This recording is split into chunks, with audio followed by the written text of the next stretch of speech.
we'd already heard the fumble that they decided wasn't a fumble, and then they had the fumble that was a fumble, and then they went down, and then the Cowboys got it back, and they gave it up again. And by that point, we were at the house, so it was like, oh my God, like they're already pretty much three fumbles into the game here, and it's barely halfway through the first quarter. Like, this is garbage.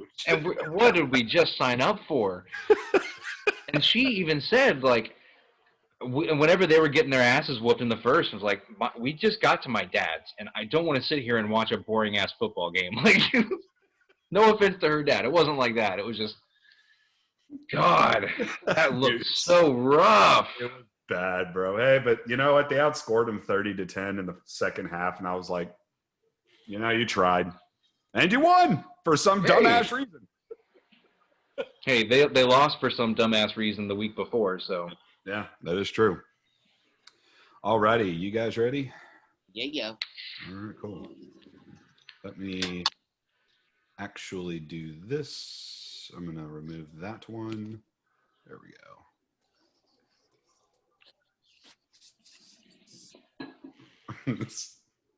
So before we started before we got on the show, I found this page. It's called Baco Tell. And it's just like a Taco Bell shit posting page. And I actually didn't realize how many items Taco Bell took off their menu. Oh, it was kind of disappointing. Like the shredded chicken burrito's gone. I was like, why? Like that's such a fan favorite. Like I don't know. All I had heard, I think that I know that the potatoes, whatever had the potato burritos, I know that was all gone. And then Mary anything with potato is gone. Yeah. Yeah. And then I saw anything with shredded chicken was gone. I was like, oh, you bastards. Like, why the hell would you do that to me? But anyways, I haven't eaten Taco Bell in a minute, but I started following this page because I saw this new word and it, like, I can't stop fucking laughing about it, but it's like, yeah, shove that Crunchwrap Supreme in my Thrussy. My throat pussy.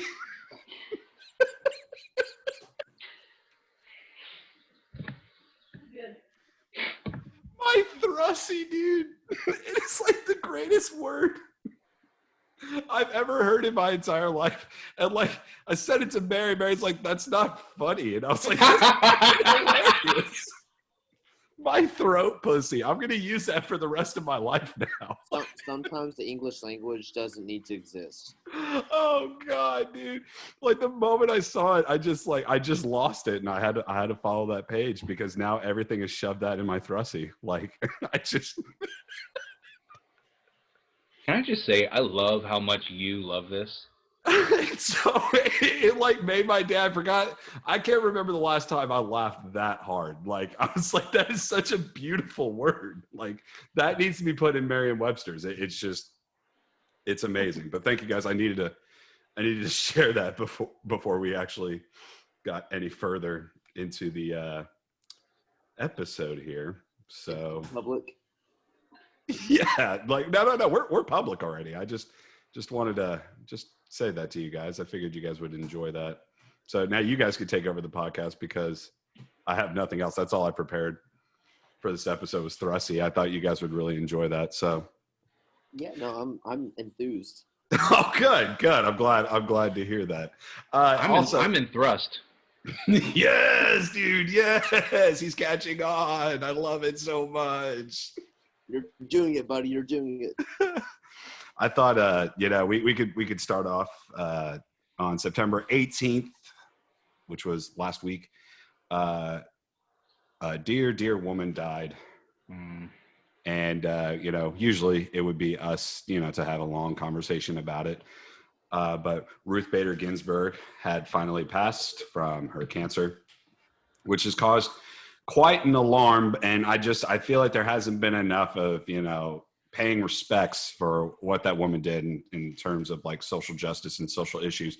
And, the more I actually researched about what she did, she was by far one of the most outspoken Supreme Court justices, yeah, that you've ever come across. I mean, you know, even on certain social issues with Black Lives Matter, she's been on the other side of it, you know, saying that some of these protests are just dumb or disrespectful or whatever. She didn't care. This woman just spoke her mind. And it was truly incredible. Got a lot done for women who couldn't get a bank loan without a husband or man's signature, and things such as that, where you think like this is so outdated, this is so out of there, like we would never fathom that, and it's because of her. We never grew up in a time with that because she paved the way. That's true. It's very true.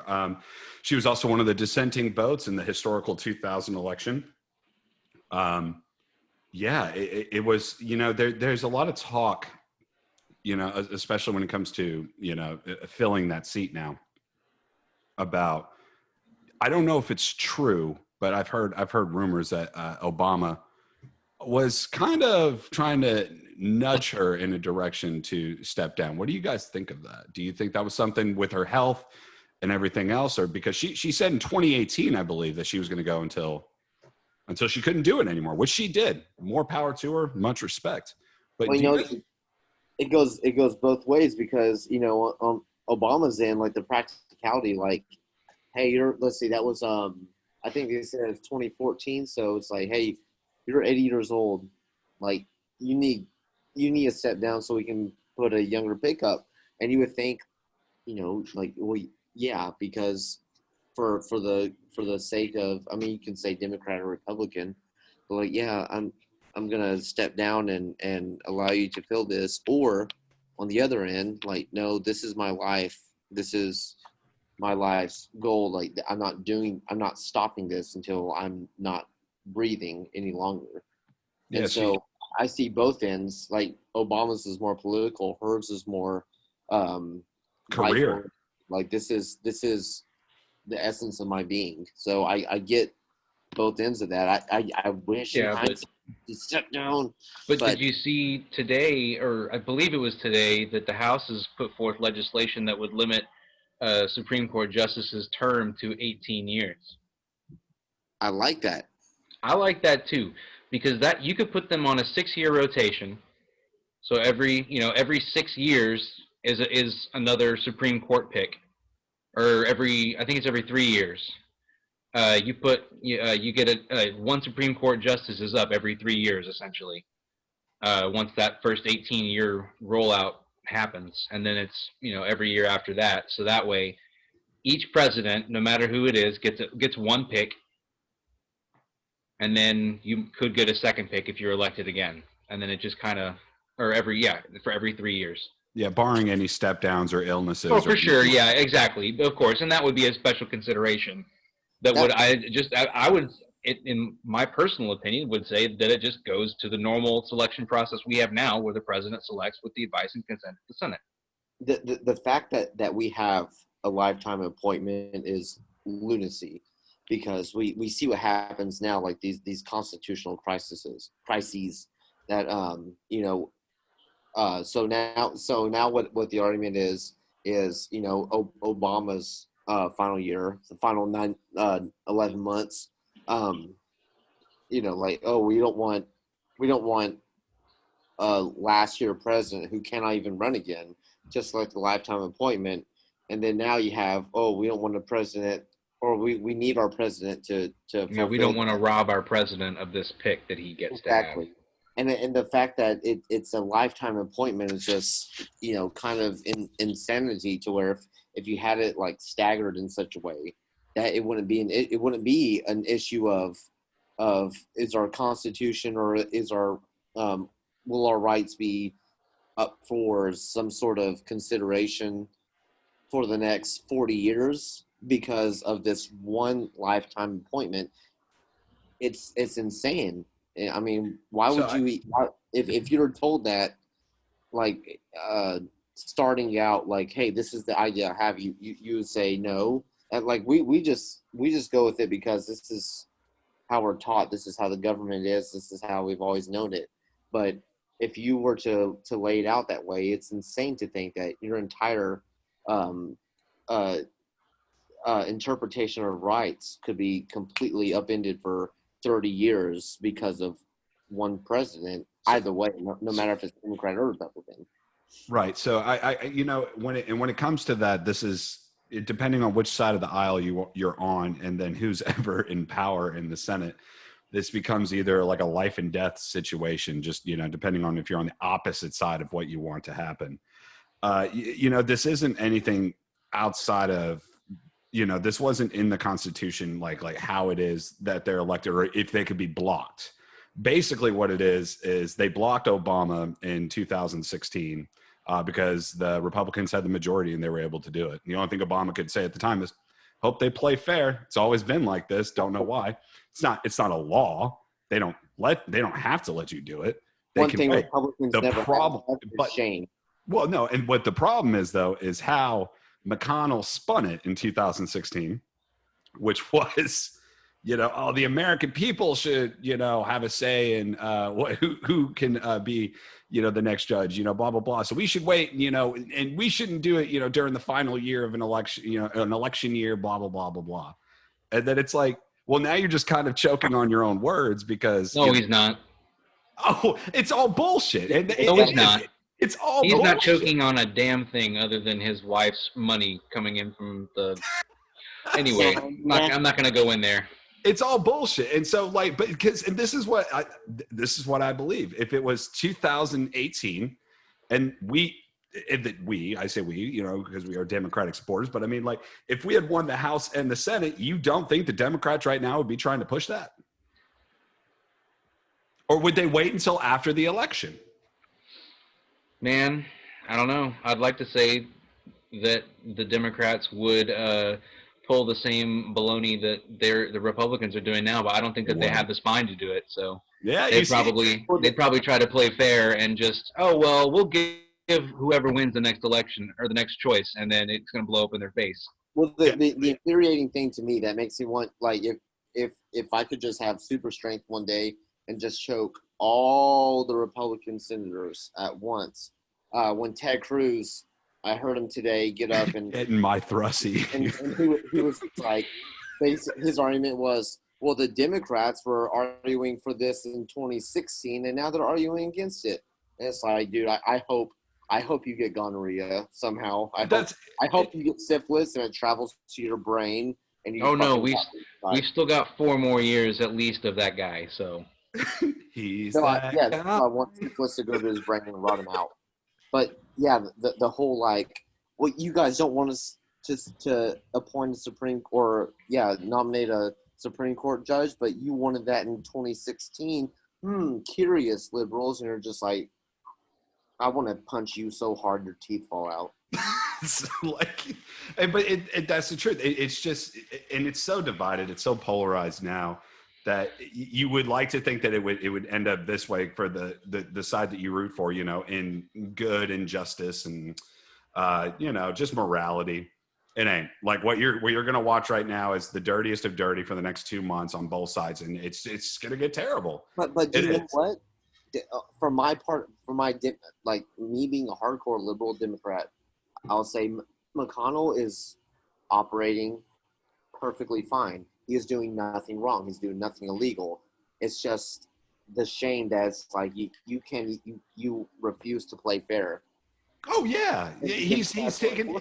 But if Merrick Garland got nominated and successfully placed in 2016, and then Ruth Bader Ginsburg died as she did in this timeline, and the Republicans are like, oh, we're going to put, Amy Barrett or something like that? Yeah, something like that. We're going to put her. We would have no argument. Be like, well, yeah. I mean, that's the president's job, and exactly. They didn't do it before, and so now they want to make it an issue, and they say, well, the Democrats don't want the president to do his job. It's like, no, you. Well, fuckers. In all honesty, man, I really feel like if the Republican side, if the GOP wanted to be smart, they would be saying that 40 days out from an election, let's go ahead and put this on the back burner and let this. I don't get it. It would be so smart of them to do this, just to wipe that slate clean and say, look, we're doing this for you, and give that one little concession. And man, that one little concession would go so far. You're The wishing too Democrats much. would cave so much more. They would just jump to the right, man. Like, Yeah, and that's a dream. And like I said, the only for reason them, why, not for me. well, yeah, the only reason why it happened in 2016 is because the Senate had a Republican majority, and now they still have the majority, and it's because they can. It's all strategy. It's a chess game, and the Democrats are just getting slaughtered in the last 6 or 7 years, however long you want to. Try 20, 30 years. Well, since 2010, they haven't had the majority in the 50 states. Like they honestly haven't done much aside from the Clinton years. They really haven't done much. They suck. Carter. Like, why is the Democrats like the political version of the Dallas Cowboys? Like, you just keep watching them and they just fail constantly over and over. No. Well, they're going to make the Super Bowl this year. If you want to make it sports, what the Democrats are doing or saying like, all right, we're not gonna put 13 men on the field because that's not part of the rules. Was it 11 for football? Yeah, so 12 men on the field. Yeah, so we're not going to put 13 on. The Republicans are like, we're going to put 13 on. The rest are like, okay.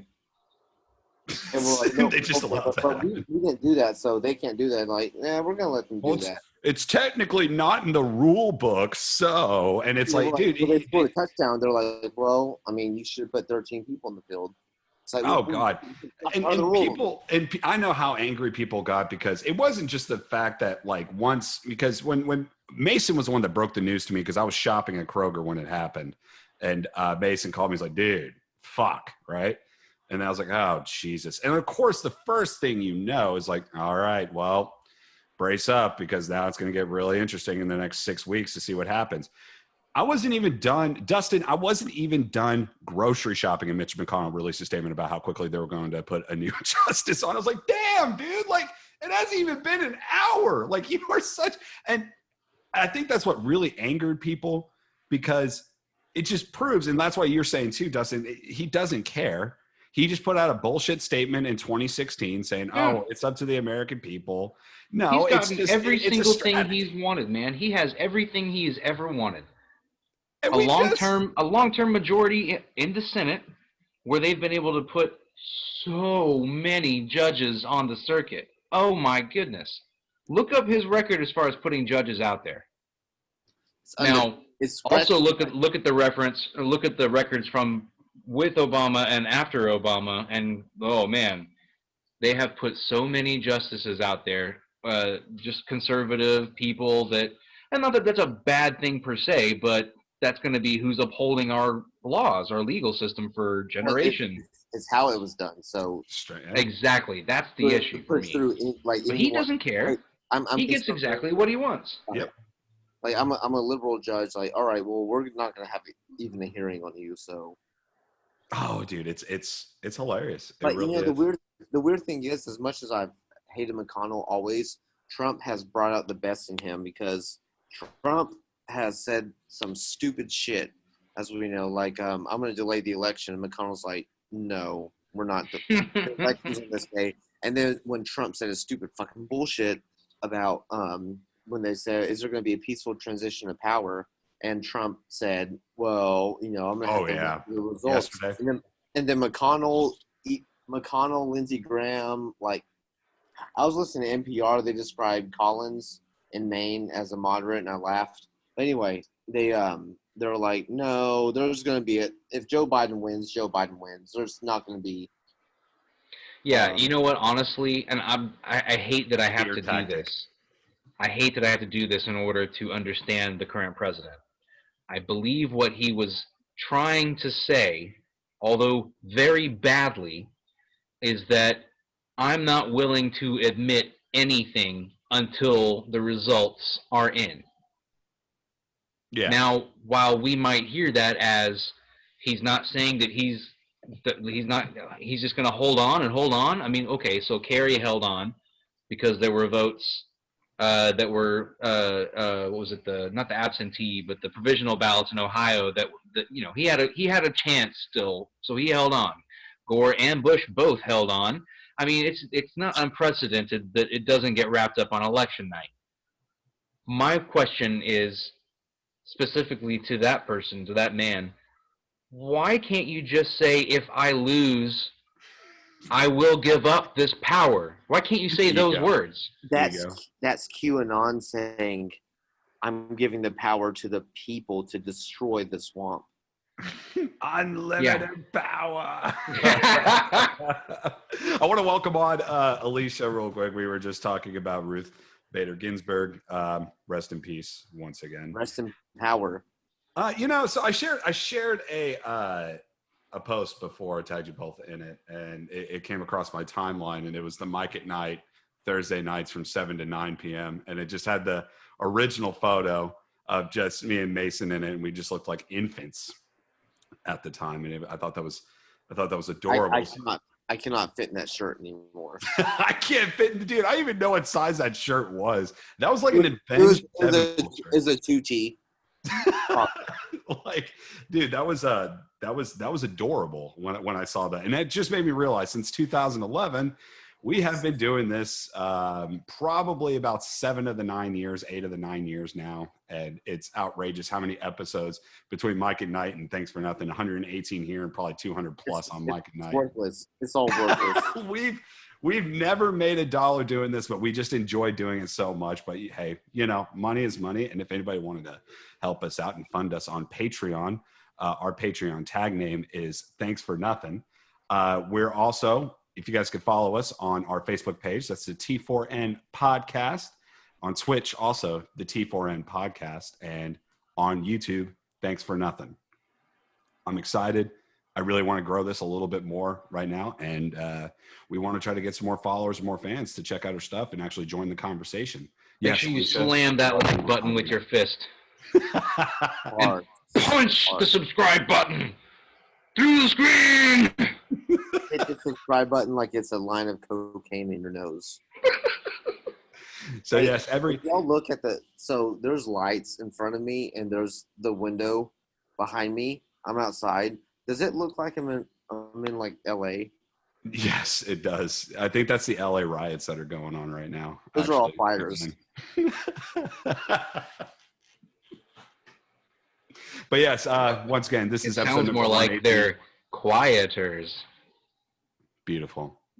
Of Thanks for Nothing. My name is Mike. We also got Dustin here and Mason Blakely. What are you guys drinking this evening? Dustin, what are you drinking? I have Deep Ellum's finest of IPAs. You're a slave to Deep Ellum. You're a Let it go. No, I actually, you know what's funny? I started working at Wild Acre today. Oh, nice. Yeah.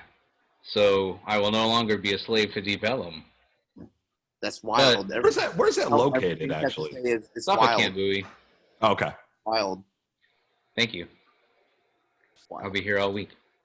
So but no, I had to stop on the way home, and this is what the gas station had that was relatively fancy. So you're like, fuck it. What I got.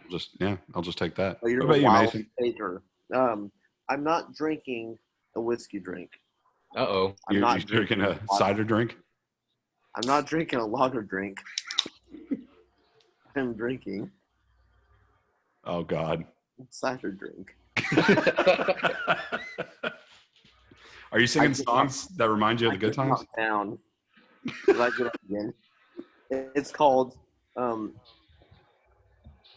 Austin's. Don't get mad at me. Don't kick me out the podcast. It's Austin East Ciders, right? East Ciders, yes. Yeah. Yeah, they're pretty good. To Austin East Ciders. It's a wonderful. cider. Yeah, Mike, it's spelled with the C. Oh my God! Like, no shit. So it's like ciders. Do you fucking get it? Is that a vein? Did I see a vein like? I'm actually drinking myself right now, Amaretto di Serono. It's been a minute since I've had some. We talked about it weeks ago, actually, and just never got around to getting it. And I was like, I'm going to get that di Serono now. Did So you just really have a sugar craving? I did. I wanted to get the diabetes and the alcohol poisoning at the same time. I figured this is a good way to do it. Throw that in this, over some ice with Bailey's, man. You'll get there real quick. Oh my God, with Bailey's? Yeah, Bailey's and Amaretto. You never tried that? No, that sounds super sweet.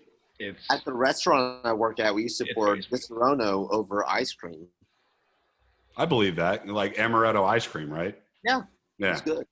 Yeah, no, that's pretty genius. So, cheers to that. Alicia said she's drinking Hop and Sting Brewing Company beer. I don't know which one, but she says they got a couple of really good ones. So it sounds good. It sounds like real beer, which I wish I could have, but I can't. But whatever. Good for you. And so this brings us to the main point of no, Mike, what are you drinking? Amaretto di Serono. Oh my gosh. Go to bed. So now I just fucking told you. No, you didn't, Mike. It's 2011. We have a show at Fishbowl Radio. We have to go. We have to get onto I-30. Me and you are roommates. I've been trying to wake you up for hours now. Oh, God. Wait, so actually, whenever we did start, were you guys still living at that greenhouse? No. No. You guys left there already? Yeah. Oh, you were living just down the road on Western Center by that point, right? Yeah, just to that apartment. Yeah. Okay. No, I don't think I ever saw that greenhouse. I don't think we all knew each other yet when you guys were living at the greenhouse. I don't think so. No, I think you guys had already moved. Yeah, I'm pretty sure you guys were already living there. Anyways, so this is the main point of the conversation I wanted to bring up. This might cause some arguments, but I got a lot of really strong opinions and just a bunch of nervous ticks that, or angry ticks, might I say, that I want to get across to you guys. I want to say thanks for nothing to Brett Hankinson, who got away with just wanton endangerment when it comes to the death of Breonna Taylor. The other two officers were not indicted. Of course, if you guys know, yesterday, I think it came down around noon, or was that the day before? It might have been the day before. It was yesterday. It was yesterday. Okay. But they had already declared a state of emergency before the announcements were officially, or the actual convictions, the charges were actually, gone through. And whenever they already declare a state of emergency before any news actually gets out, you already know what's about to happen. It's not going to be what the people want to hear. So yeah, wanton endangerment, and it was because, a couple things. He didn't have a line of sight when he fired through the window. Also, there was bullets that went through the wall that could have possibly injured other residents in the apartment complex. Not the dead woman. Other residents. Other residents. That's correct. Not the woman that was killed by the bullets. Yeah, I saw a great little text deal yesterday that basically that jury convicted him on the bullets that missed. Yep. Instead of the bullets. There's so many different ways that we can put this and spin it. And the problem that I have right now is I know at the end of this and at the end of this argument, you both are going to say one thing: was justice served for the death of Breonna Taylor? And we're going to say no, it wasn't. And I know that. I 100% understand that. The argument I'm going to have now is not about that in particular. The other two officers, were not charged with anything. Nothing came down. And so I believe the guy is being held at $15,000 bail, and then his punishment is going to be rolled out after that. Because I don't think they've done his punishment yet, correct? That's the next thing to come up. But he probably won't serve any jail time. So. And he's also no longer on the force. Right. But he pointed out if you would get you would have a larger bail amount if you protested the killing of Breonna Taylor tonight than if you shot Breonna Taylor. Because of and it's because it's now like a state of emergency. I think it's a $5 million bail versus a $15,000 bail. So and that's another argument that comes in. Another thing that the problem with this too, was the no-knock policy that was put in place beforehand. They were plainclothed and they busted in. There was a long investigation leading up to it when it comes to her boyfriend or ex-boyfriend and one of his friends, and how one of his friends was actually picking up a package from that apartment, and that was going over to a known drug dealer's house. So the investigation was leading up to it. This murder did do one thing, and what it did was eliminate the no-knock policy. Whoop-de-doo, Great. Basil. So outside of that, That's as we know it.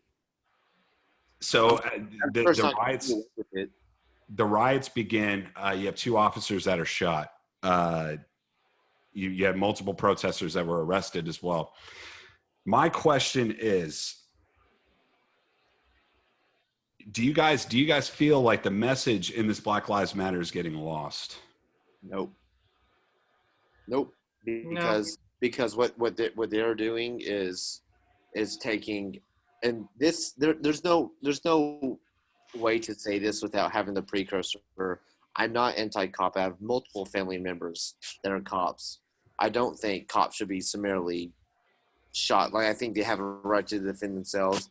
All the basic things that people say, all the basic arguments against all the protests and all the lashing out against police, all those are null and void with me, because I completely support the police until you do something that is cruel and unnecessary. And so now, when it comes to the Black Lives Matter protest, you cannot expect nonviolence when there is just increased violence against you. So that's to say, if this act of violence that ends up killing a human being, you cannot say, all right, you can protest that, but you better be nice about it, because this is human life. And I think the ultimate problem is actually the philosophy of life and death, that people don't seem to understand what death really means, because death is the absolute fucking end. So you don't see, like, we hear about Breonna Taylor. You don't value the quality of life. You don't value life at all. Right. You hear about Breonna Taylor and you're like, man, that's sad. But if that was your sister or brother or aunt or uncle or mom or dad, and their life is done, are you going to say, gosh, I just wish I could do more than shout at you in the streets? No, that's not the point. They are wantonly executed, because Breonna Taylor had nothing to do with anything that they're going after. Her boyfriend almost had nothing to do. I think it was an ex-boyfriend that did a work for. Ex, yes. So that was literally just you ended a human life for absolutely no reason. And so when people hear that happens, and then they say, all right, but don't fire bullets into walls and you're going to get into a lot of trouble, but that's it.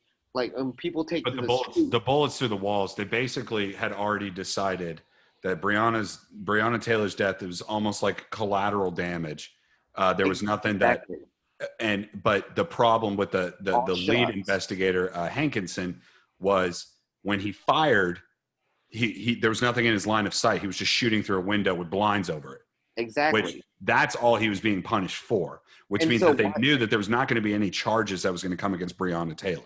And so when it comes to that, which I am 100% against violence against citizens and police, when there's an act of cruelty and violence like that, just completely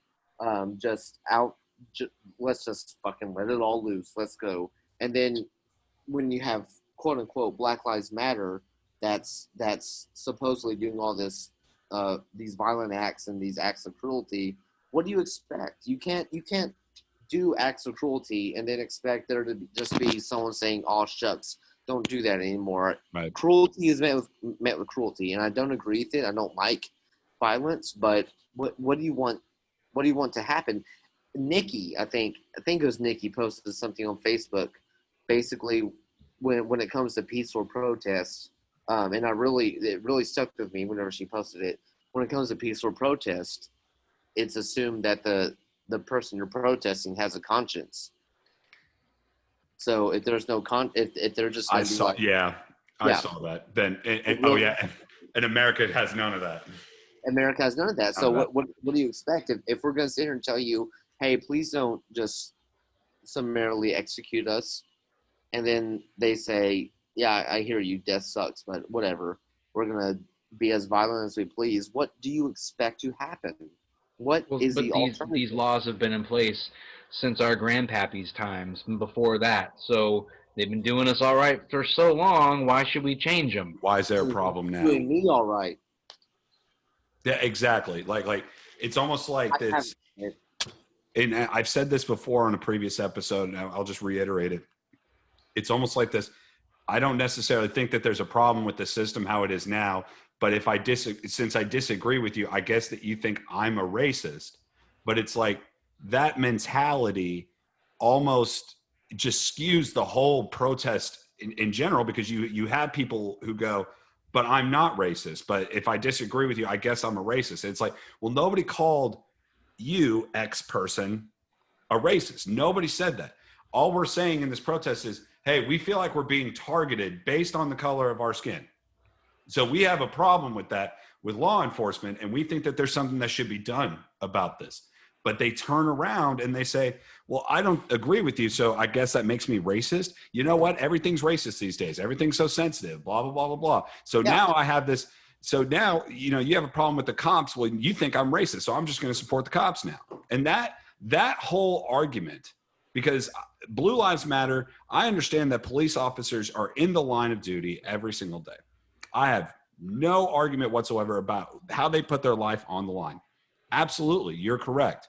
But that's not what the protest was about. It's about people, certain cops, certain bad apples. We'll even use that one, the bad apples mentality on it, that wield their power, and reign dominion over somebody else. And sometimes that costs the life of another individual.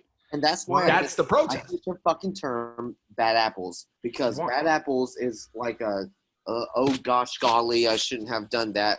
We were talking, this goes back to what I was saying about the philosophy of human life. You are killing, you can't go back and unkill someone. Right. So it's like, people love that whole bad apples. There's always a few rotten apples, but they've always neglect to continue the phrase, which is a rotten apple spoils the bunch. So just because there's always going to be a few bad apples, that means that the whole thing is tainted. It's why you go in and you pluck out the bad apples. And they say, well, one person was killed and they shouldn't have been killed. Oh yeah, one person.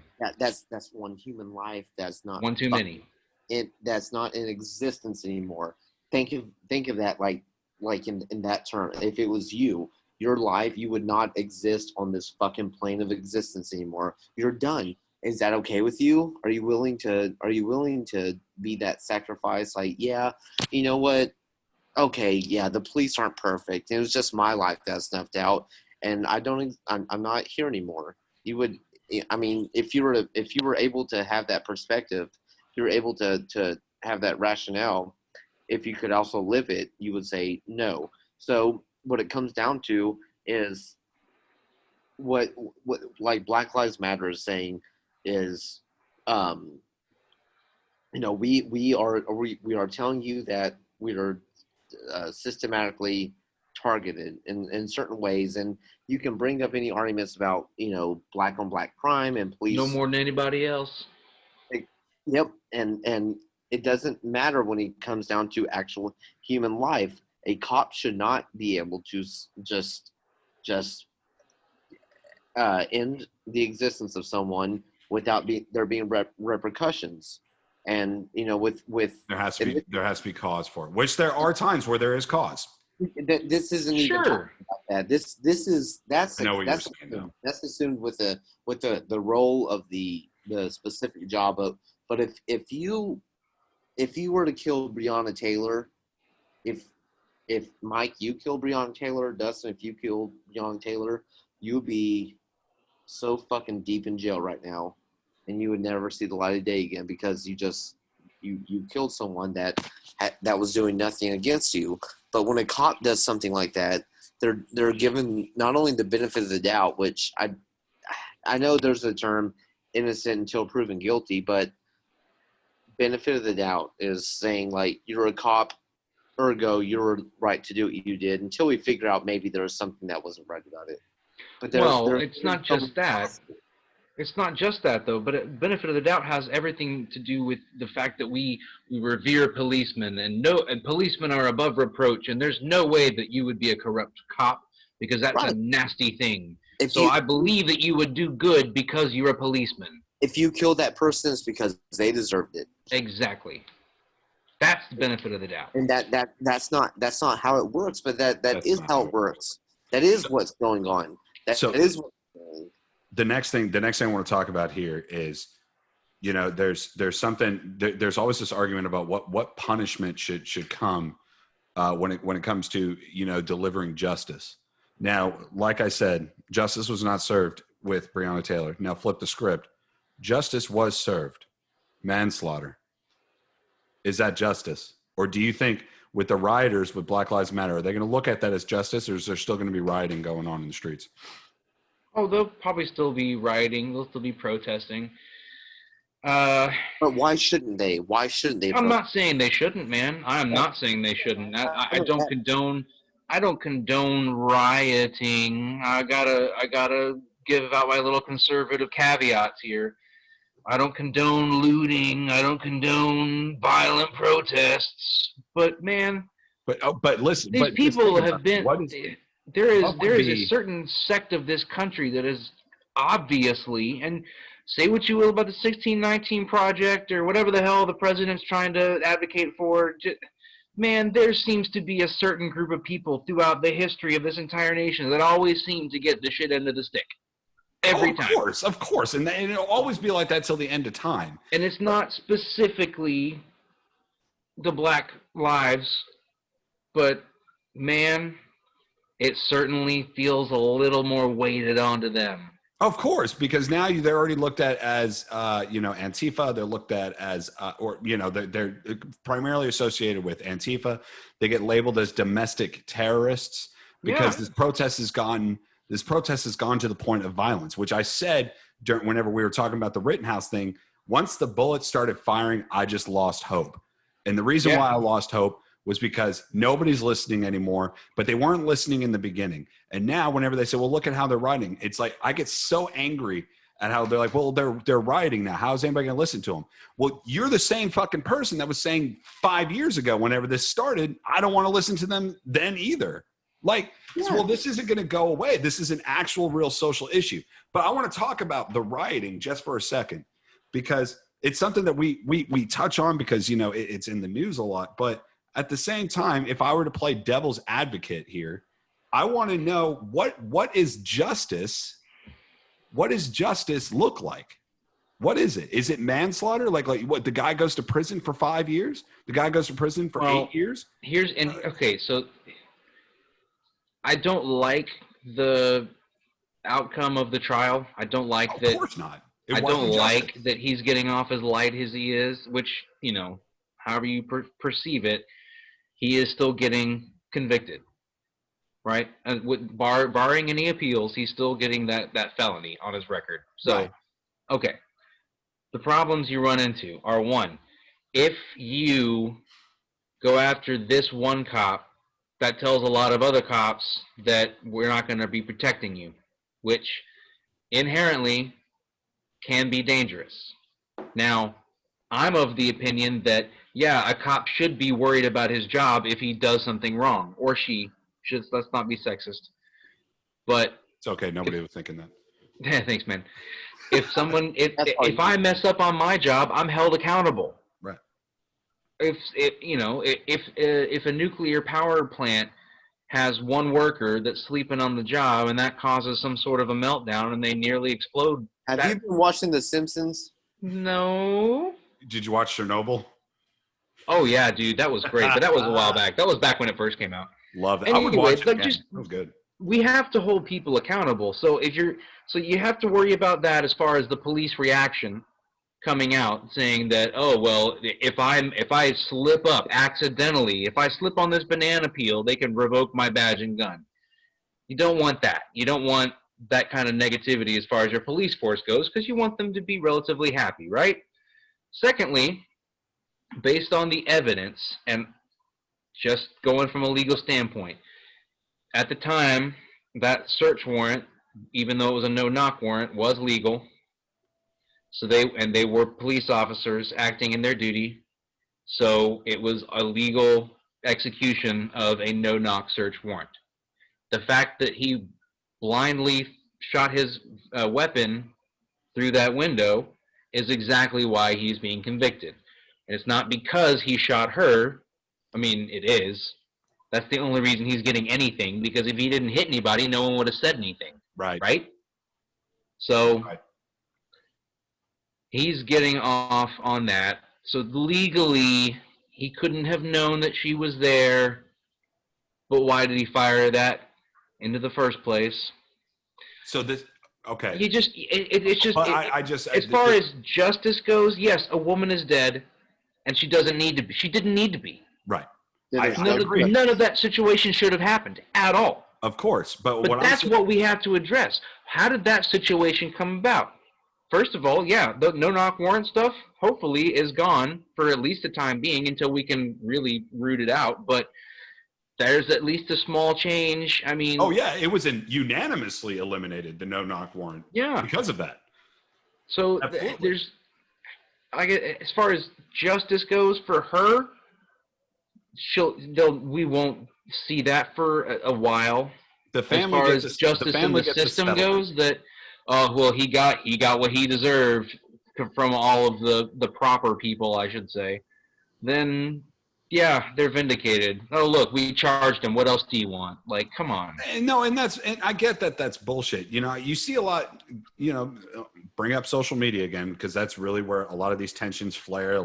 Everything just kind of goes around. I got really fucking disappointed with a lot of people that I'm friends with. I bet you what, when it comes to Breonna Taylor. Mm-hmm. Well, before you say that, because I am interested in hearing that. I hear a lot of people, you know, and you'll go to certain news sites, like really popular ones, and they're talking about that's capital murder, that's life, put him to death, blah blah blah blah blah. That's not how the law works. No, so the thing it's is not. that the anger, it's anger. The reason why they're saying it's anger. But see, that's the difference between revenge and justice. Right. But now what I fear when it comes to these protests is it's getting to the point of no longer protesting for the cause. It's now just getting revenge. And I feel like that's where we're getting to. Well, and it's honestly, like now it's over. It doesn't matter if that guy got 15 years in prison. That's not good enough. And I feel like that's what's going to happen. I honestly don't think you're wrong, man, because at this point, no, they didn't get exactly what they wanted out of this case. But that was, like, I think you're right. I think that wouldn't have really mattered. What I've been seeing is an outcry of people that have been not silent, but just cast asunder, kept quieter. Oh, you're complaining too loudly. Here's an extra 50 cents. Just, you know. Yeah. It's a lot of that. Then it's a lot of frustration, it seems like. It is. And it's weird because there's a lot of frustration on both sides. But because I don't then you understand got a lot of people. Frustration. Because we've been stifling all of the non-PC things for 20, 30 years, so I can't openly say certain words in front of mixed company. Like, you should say it anyway. You're not wrong, Mike, but that's not how they feel. That's not how their pappies raised them to be, okay? I stand up for my rights. Fuck! Like, Jesus Christ! What were you saying, Mason? You said you were really disappointed with some of your friends. What were you talking about? No, just the actually it was a mixture. Like some of the most conservative people that I'm friends with on Facebook. I was like, oh, so you think this is an outrage too? Like, fucking good for you. But then some other people that I thought were more like on the level-headed side of things, like, oh, well, they don't talk about the fact that her boyfriend opened up and fired on cops. And it's like... No, they did. They did talk about that. They did, but the thing is, if you don't know their cop, because it's the same shit with Kyle Rittenhouse. It's the same fucking shit like that I've been saying. George like, Zimmerman. Zimmerman too. You don't know the intentions of those people. So if your door busts open and all of a sudden someone says, "We're cops," bam, doors open. And oh wait, what was the name of the Jean? God, the female cop here in Fort Worth. Oh yeah, Amber Geiger? No, Geiger, no. yeah, and Yeah, Geiger. Was it Geiger? Botham Jean. Yeah. But you know, the thing is, like, whenever if your door busts open and then and you want to be a Second Amendment, like, oh, I'll protect my rights, I'll protect my home. Castle Doctrine. That's what he was fucking doing. But imagine though, the door busts open and someone says, "Where the cops? Open up!" Door busts open and you don't see a badge or anything. You just see these plainclothes fucking motherfuckers, and you're like, okay, I don't know if those are cops, so I'm gonna do what the Second Amendment says I can do and open fire. And then you have the same thing with on the reverse end, like I was saying with Kyle Rittenhouse, like some dude parading around with an AR-15. You're like, this is a fucking school shooter right here. And so you're a hero if you take him down. He's a school shooter. You're a villain if he was a patriot and he was trying to protect himself. So it goes it's all about perspective, man. It is. Exactly. And what side of the aisle you lay on? That same way, like, you know, well, he opened fire on police, like, yeah, because he fucking thought his home was being invaded. You dipshit. And it's the NRA loves. Yeah, that's their goal. That's the whole thing. Like, I'm a man, I can protect my family because I shot a home invader 3 times, man. I'm in a John Wayne movie and I'm the main character. I'm John. And it's like they want whatever fits their worldview. And so the thing that I saw that pissed me off in the conservative media about this and the inevitable riots that would come from Breonna Taylor is as soon as it was announced that he was being charged for hurting drywall, it came out that, oh, all right, Louisville PD, like, you know what, basically, like, you know, stand your ground, you know, show those rioters what they can and can't do. And it's just like, you don't get the fact that an ordinary citizen that was minding her own business got killed. You're a fucking fraud. You're a goddamn fucking fraud. You're a fucking heretic, and you're not American because you claim to be so Second Amendment, pro Second Amendment. You claim to be so heroic, and this is because I know a lot of our listeners too, including, you know, people that are in my family that are police officers or you know, that know police officers, whatever. These people that I'm talking about are bootlickers to the point that they're deep throating a boot. Like, a cop could piss down their infant child's throat. Put that boot in my Thrussy. In my throat. Oh! You finally found a way to incorporate it. I'm so happy for you. I love the word. I'm sorry. Go ahead. But we all respect police officers, I think. But, I mean, but these are the people that are like, hey, put your boot so far down my throat I gag and throw up, and I'll clean it up, Daddy. No, so okay, all right, no. The thing that the issue is, and I'm going to say this again. It's a post I've shared before. You know, somebody in the Ozarks had said that she was at a rally and she was interviewed by a journalist and had said, you know, she herself is a Democrat and she lives in Trump City, USA. And, you know, when asked, you know, why is it such a heavy Trump area, you know, they got into the politics behind it. And the thing is, it's one thing. It's not about policies. It's not about direction of the country. It's not about your actual rights. It's fuck liberals. Hands down, that's it. I want to beat the liberals. I want to make the liberals cry again. It's a game. That's almost why, and I believe this 150 fucking %. When Black Lives Matter started and everybody said, fuck that, you turn around and you go, well, Blue Lives Matter. It's a game. It's a fucking game. If they don't care about the actual thing, they're just like, no, well, they matter. All right, rock 'em, sock 'em, robots, let's go. What the fuck are we doing? Like, I don't think you're wrong or anything. I just mean that I think a lot of people in general, and not just on the right side of things. I think a lot of people in general like, oh my goodness, excuse me, they like to have that whole tribal mentality of us versus them, so that yeah, well, screw them. I don't care how they feel. Like, just do what we want. You know the types. I mean, I do. it's on both sides. It That happens.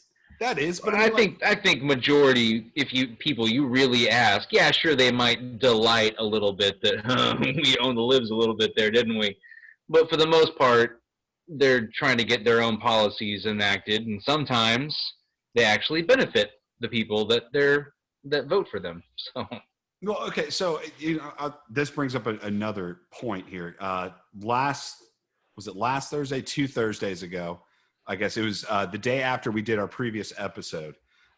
Football opened up on Thursday Night Football. It was Kansas City and Houston, and it was met during the moment of silence with boos. Do you remember that, Dustin? yes, Okay. Did you watch that game at all? no, I didn't. Oh, well, okay. So I'll let you know the first, and even Chris Collinsworth said something about it, but when major organizations try to take a stand on something, I feel like that also kind of it alienates, which, look, you shouldn't be alienated on Black Lives Matter. If you disagree with me, just fuck off. Anyways, but like, No, it alienates. let people have their opinions. It's fine. Right. Like, well, that's Don't my have my personal opinions because my opinions Like, I'm sorry. are Like, fucking good.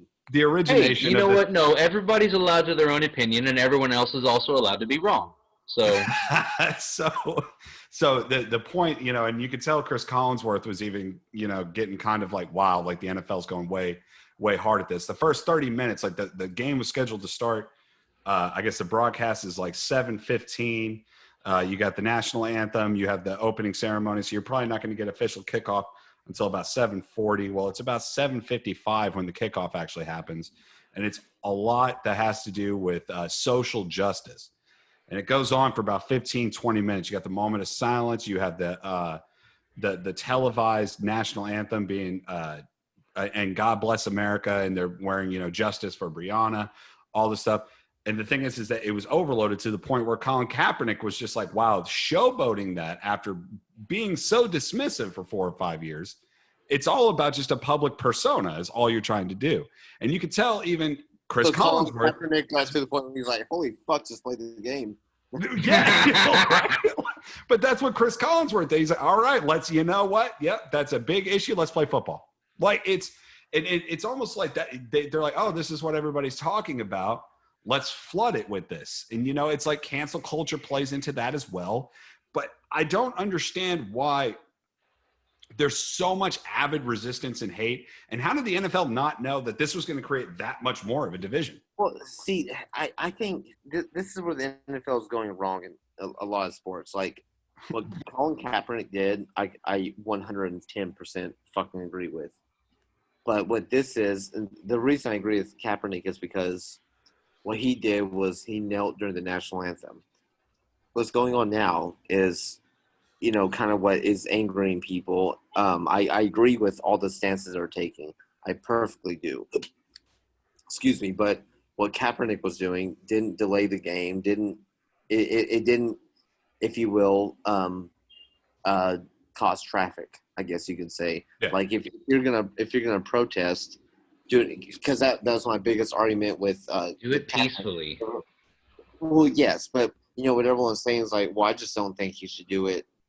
I'm trying to watch sports, and it's like, right, but he's not doing it during the game. He's not delaying the game. He's not doing anything. And so I think the NFL is definitely trying to overcompensate.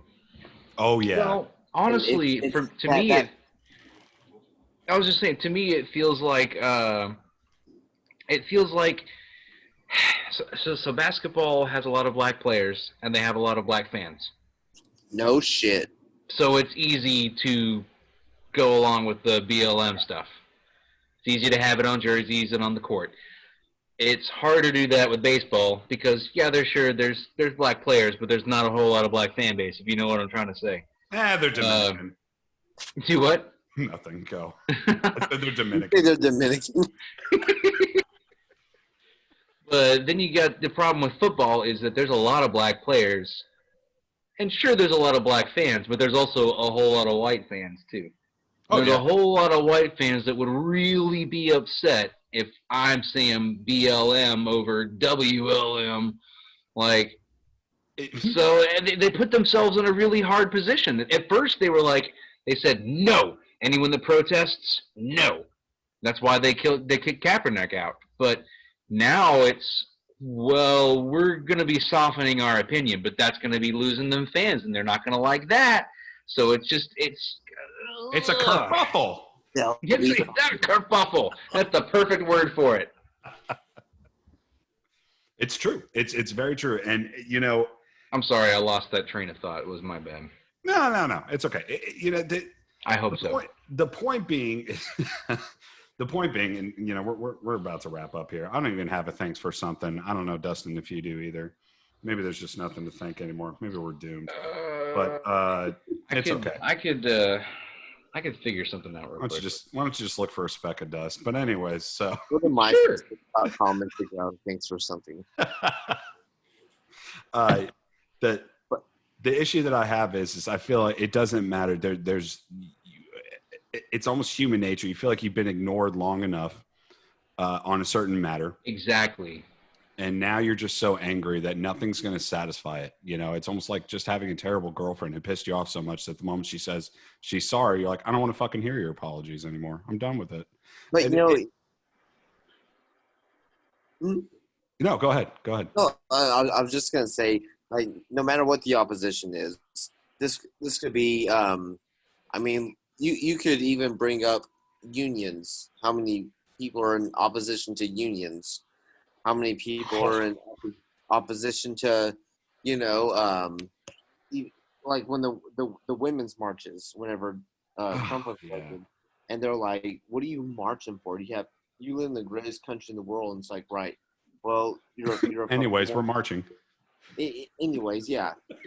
You can bring up anything, and there's going to be that sect of people that are just like that discredit it, because honestly, the truth is, I'm not even going to say they're privileged, because that's not fair to say, but they don't have enough in their life to fight for. They don't have much, and that might sound wrong or rude, but the truth is, it's like, the old Winston Churchill quote, "Oh, you made an enemy in your life? Great, that means you stood for something at some point." And so with Black Lives Matter, with the women's marches, not to compare any of these unions to just I mean, the list goes on. You could say it's like the people that are so adamantly opposed to that.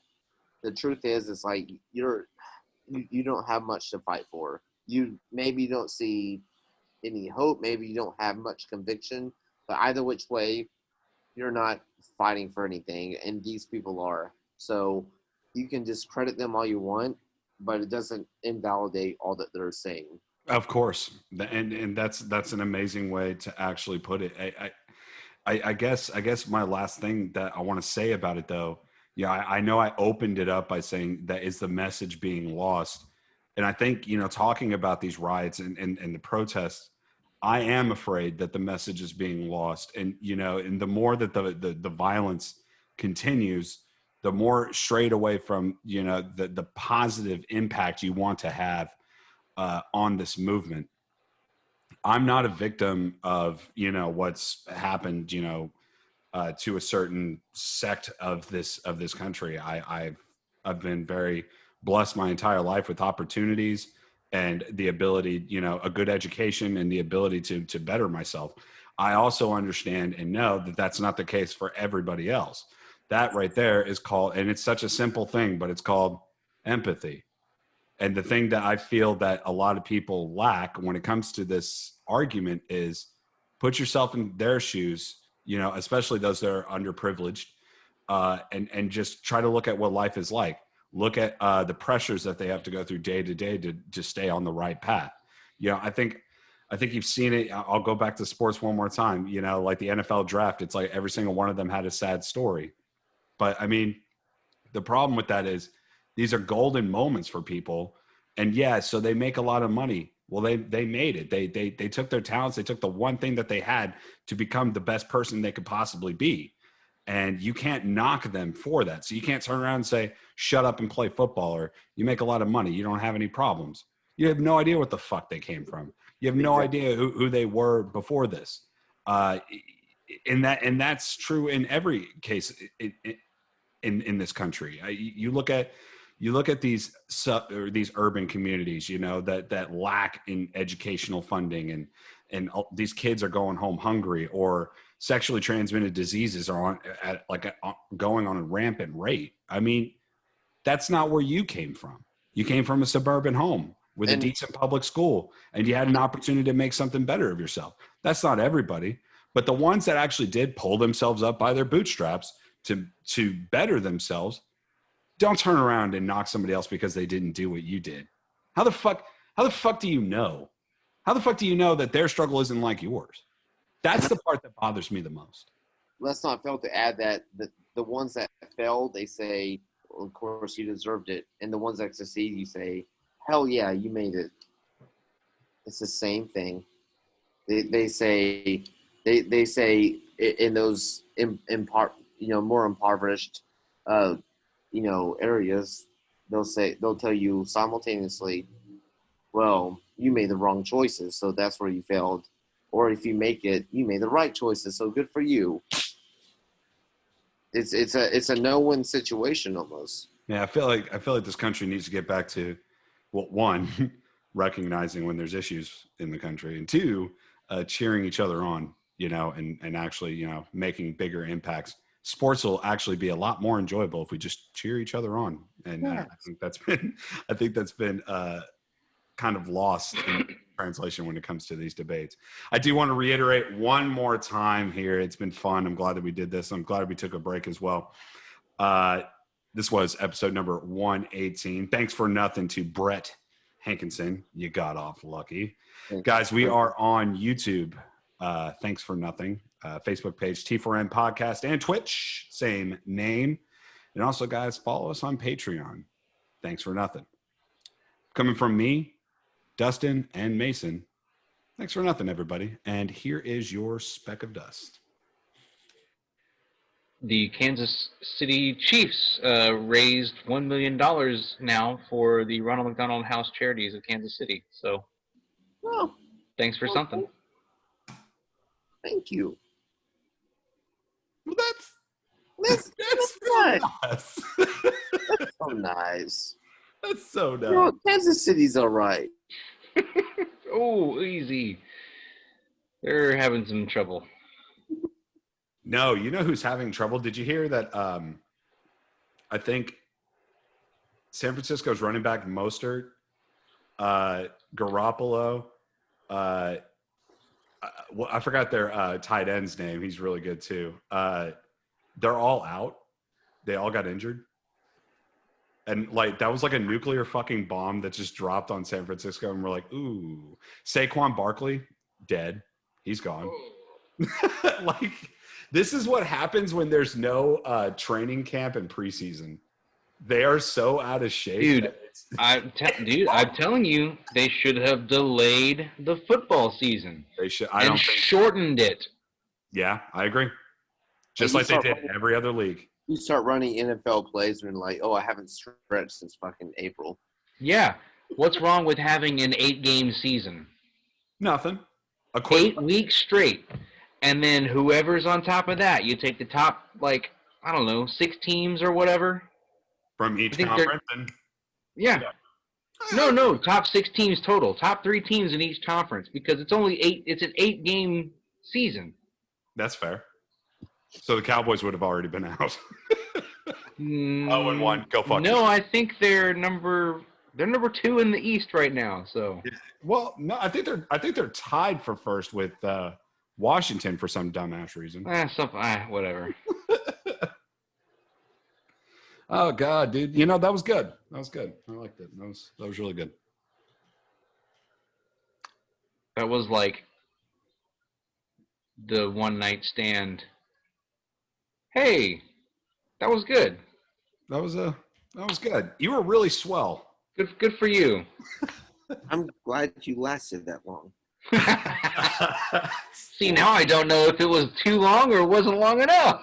I watched that. I I'm watched in that pain. Treehouse. I watched that Treehouse of Horror episode where Maggie's an alien and she gets her tentacles, and Marge has to explain to Homer that she was abducted for reproduction, and like the alien's like, look the other way, and she looks away, and he goes, woo, and it's like insemination complete, and she's like, oh really, we're done, like. And he's like, yeah, got an early meeting tomorrow. You're a really awesome girl. He drops her back off. You have your choices, like a back alley, a couch. Yeah, the fucking setup. Look the other way. My favorite Treehouse of Horror was when, I think it's Treehouse of Horror, when they're doing the like they reveal themselves, like the two aliens, like, oh my god, aliens, and like, yes, we have been watching your Earth for 12,000 years since it was invented by God Almighty. Yeah. It's on the cross. By God himself.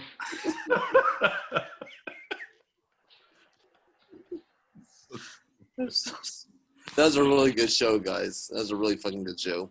That was a fun one. Yeah, man. I'm sorry I had to cancel the Funko. No, it's okay. I didn't have time to write anything is all. Like, so do you know what days you're working? Like, do we need to work? No, I told him I was open, but I'll be able to get like one night off. Like, they're not Let me crazy. know what night that is. Do what? Let me know what night that is, and well, I'm gonna try to keep it on Wednesday like we have been doing it. But if I can't, I'll let you both know. Like, yeah, because really that changes. It's just nights. I mean, I probably can't do Friday nights because Autumn works. Yeah, that's fine. But every other night, like it doesn't matter to me. I really don't want to do it like Friday, Saturday, or Sunday either. Yeah, no, people are out doing stuff. Yeah, Monday through Thursday. Any one of those for the boys, man. Dude, but what we were talking about before, like that Stars game, I was just like, unfucking believable. Man, game two was fun because they got out to that 3-0 lead, and then the Stars just kept battling back, and the whole game you're just like, man, they're one goal away from tying it. They're right there. The last game yesterday, oh god, that was. Tampa showed class, dude. Like they just, oh my god, showed up. Yeah, they showed up. Well, my dad was telling me Tampa Bay is like the best team in the league when it comes to like baiting teams into penalties. I believe that. I believe that. And when the Stars are awful at taking penalties, it's kind of a. Well, the last game was the only. Here, puppy. Dumbass. Yeah. Dumb fuck. But the last game was the only one ever in the last 4 years where I've been like, Radulov, you fucking idiot. Dude. What the fuck are you doing? Let me tell you something about that guy. Man, he has so much tenacity and so much heart, and he goes after it. Every single play. I never see him take a shift off. He is always out there going after it. Yeah. However, I see him take so many stupid fucking penalties and then just turn around and, oh, well, wait a minute. The Stars have a penalty? Oh, it's Radulov going to the box? Surprise, surprise. It's fucking infuriating. It is. And that's the thing, like, with the last game, I'm like, dude, you know you can't fucking do that shit. You know. Seriously. You can't do that. With Radulov, I don't know. I don't remember who he high sticked, but when he grabbed the stick, that was like the smoothest move I've ever seen because he knew the ref couldn't see it. I was like, I feel like Tampa Bay that whole game was one step ahead with everything that we did. And we were pissed off about Sagan because Sagan had a couple golden opportunities to kind of break his slump, and he didn't take them. And no, he tried. He just didn't make it. But the commentator actually had a good point. They knew Sagan wouldn't take it So they just kept coercing him to pass it and just kept kind of edging him, in a way. And I was like, bro, they're toying with you right now. They are toying with you on power plays. It's 5-on-4 and they're making you look like an asshole. Sagan might end up being the worst investment we've ever made. No, I wouldn't say that yet. It's say very possible. Yes, 5. It's very possible. Playoffs, 5 points, 5 fucking points in this playoff. Jason, and that dude's making more money than anybody else on this team. Jason Dickinson has as much or more points than Sagan. Really?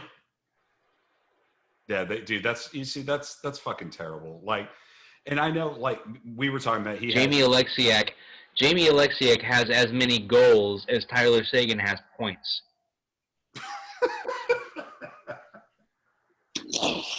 He has 6 points, right? Sagan 5.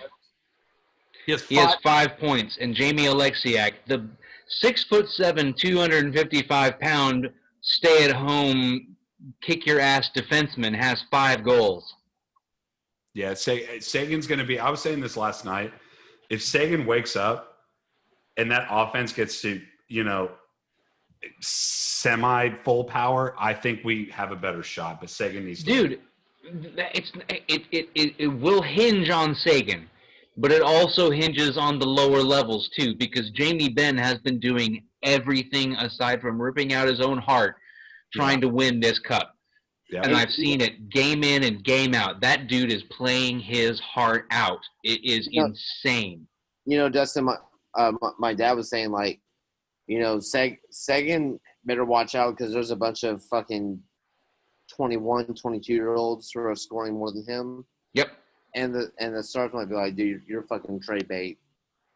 Yeah. Well, but the problem you run into there is his contract. That's such a bell cow. Like, you can't. Yeah, it is, but it's hard. That's going to be hard to get rid of. You're going to have to eat a ton of his contract, and then he's going to have a shake up and go somewhere else and be the best fucking forward that's ever happened. I don't know all the details. Like, I don't know all the in depth. You guys know that about the Stars. Like, I'll watch, but how big is his contract?